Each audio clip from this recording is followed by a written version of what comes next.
இலங்கையில் பிரதான எதிர்க்கட்சி புதிய தேசிய மக்கள் சக்தி அரசாங்கத்தை சிக்கலில் ஆழ்த்த புதிய அரசியல் தந்திரத்தை செயல்படுத்தியுள்ளது. அவர்களின் திட்டம் நடப்பு இஸ்ரேல் பாலஸ்தீன மோதலை உள்நாட்டு அரசியலில் கொண்டு வந்து அரசியல் லாபத்திற்காக அதனை பெரிதுபடுத்துவதே.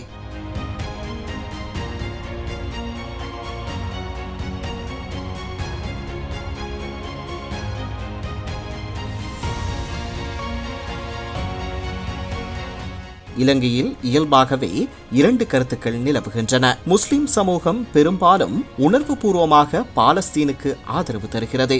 அதே நேரத்தில் சில சிங்கள குடும்பங்கள், குறிப்பாக இஸ்ரேலில் பணியாற்றுபவர்களின் உறவினர்கள் இஸ்ரேலை ஆதரிக்கின்றனர்.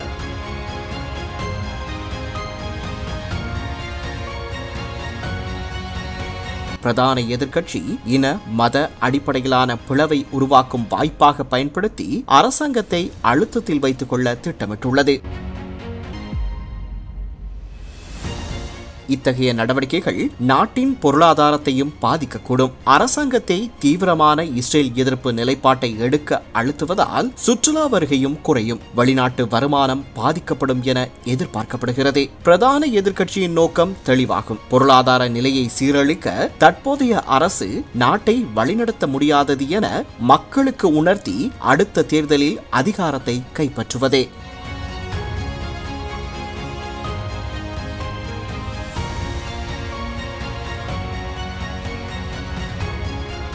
வெளிநாட்டு பிரச்சனைகளை உள்நாட்டு கருத்தை மாற்றும் கருவியாக பயன்படுத்துவது சமூக அமைதிக்கும் நாட்டின் நிலைத்தன்மைக்கும் அபாயகரமானதாகும்.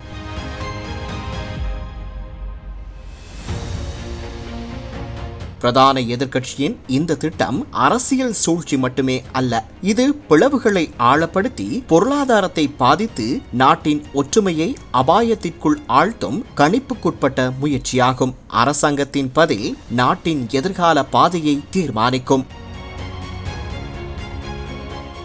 இனவாதத்தை வெறுக்கும் முற்போக்கு சிந்தனையாளர்களாக நாம் எதிர்பார்ப்பது அரசாங்கம் இந்த சூழ்ச்சியை பொறுமையாக சரிவர கையாள்வதோடு நேற்றைய நாடாளுமன்றத்தின் பேசுபொருளாக மாறிய சில ஊடகவியலாளர்களின் இஸ்ரேலிய விஜயத்தை ஊதி பெரிதாக்கி சமூகத்தில் தேசிய மக்கள் சக்தி அரசாங்கத்தின் சுதந்திர பாலஸ்தீனத்துக்கான ஆதரவு நிலைப்பாட்டை கேள்விக்குட்படுத்திய இஸ்ரேலுக்கான இலங்கை தூதுவரின் செயற்பாடுகளை விசாரிப்பதோடு இவ்விஜயத்தின் மற்றும் எதிர்க்கட்சி சூழ்ச்சியின் பின்புலத்தில் நாட்டினுள் இனக்குழுக்களுக்கிடையில் சந்தேகம், வெறுப்பு, பயத்தை உருவாக்குபவர்களுக்கு எதிராக ராஜதந்திர நடவடிக்கைகளை சீர்குலைக்காத வகையில் தகுந்த நடவடிக்கைகளை மேற்கொள்ள வேண்டும் என்பதாகும்.